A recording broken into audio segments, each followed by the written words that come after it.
എല്ലാവരും ചോദിക്കുന്ന ഒരു ചോദ്യമാണ് എന്താണ് സ്റ്റെം സെൽ ആക്ടിവേഷൻ ട്രീറ്റ്മെന്റിനും PRPയും GFC തമ്മിൽ വ്യത്യാസം. ഈ PRP GFC എന്ന് പറയുന്നത് ആക്ച്വലി പുതിയ ഹെയർ വരാൻ വേണ്ടിയിട്ടല്ല. അത് ആക്ച്വലി ഉള്ള ഹെയർ കട്ടി കൂടാൻ വേണ്ടി PRP GFC ഒക്കെ ഉപയോഗിക്കുക. ഉള്ള ഹെയർ കട്ടി വെക്കാനും കൊഴിച്ചിൽ നിൽക്കാനും.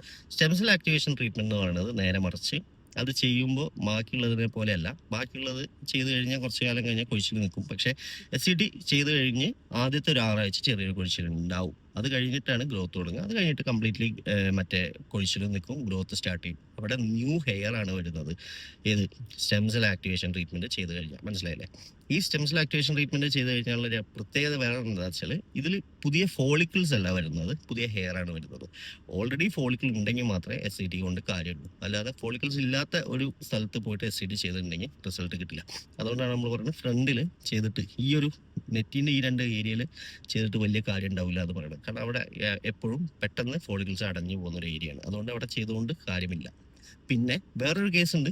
നമ്മൾ FSCT എന്ന് പറയാൻ പറ്റും. അതിന് FSCT എന്ന് പറഞ്ഞാൽ നമ്മൾ എടുത്ത് പറയാറില്ല എന്നുള്ളൂ. SCT തന്നെ നമ്മൾ ഈ ഭയങ്കരമായിട്ടുള്ള ബാൽഡ് ആയിട്ടുള്ള ആളുകൾ ഉണ്ടല്ലോ, ഭയങ്കര ബാൽഡാണ്, അഥവാ എന്താ പറയുക, ഫോർ എക്സാമ്പിൾ ഞാനിപ്പോൾ നേരത്തെ ഒരു വീഡിയോ കാണിച്ചിരുന്നില്ലേ, അങ്ങനത്തെ ടൈപ്പ് ഓഫ് ആളുകളിലൊക്കെ നമ്മൾ എന്താ ചെയ്യുക വെച്ചാൽ SCT ചെയ്യുന്നതിൻ്റെ കൂടെ കിറ്റിൽ അവർ ബ്ലഡ് എടുത്ത് SCTൻ്റെ കൂടെ തന്നെ വേറെ പ്രൊസീജിയർ കൂടി ചെയ്യും. എന്താ വെച്ചാൽ സ്ക്രേപ്പ് ചെയ്തിട്ട് അവർ ടിഷ്യൂ എടുക്കും. ആ ടിഷ്യൂ സെലൈനിൽ മിക്സ് ചെയ്തിട്ട് അത് കോൺസെൻട്രേഷൻ ഫോമിലോട്ട് മാറ്റും. എന്നിട്ട് അതും ഇതിൻ്റെ കൂടെ ഇഞ്ചെക്ട് ചെയ്യും.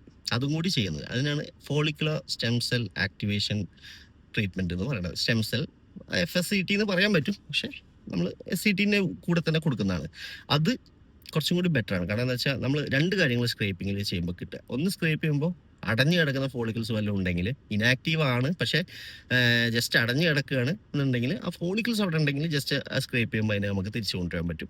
നേരെ മറിച്ച് അതിൻ്റെ കൂടെ തന്നെ വേറൊരു ഗുണം എന്താ വെച്ചാൽ ഇതേപോലെ നമ്മൾ സ്ക്രേപ്പ് ചെയ്ത് സ്കിന്നിൻ്റെ ടിഷ്യൂസ് എടുത്തിട്ട് അത് കോൺസെൻട്രേറ്റ് ചെയ്ത് സെലൈനിൽ മിക്സ് ചെയ്ത് കോൺസെൻട്രേറ്റ് ചെയ്ത് അത് സെൻട്രിഫിക്കേഷൻ വഴി ഒരു 3000 RPM റൊട്ടേറ്റ് ചെയ്തിട്ട് എടുക്കുമ്പോഴുള്ള പ്രത്യേകത എന്താ വെച്ചാൽ നമ്മൾ എടുത്ത ടിഷ്യൂന്ന് ഗ്രോത്ത് ഫാക്ടേഴ്സ് വളരെയധികം കിട്ടും.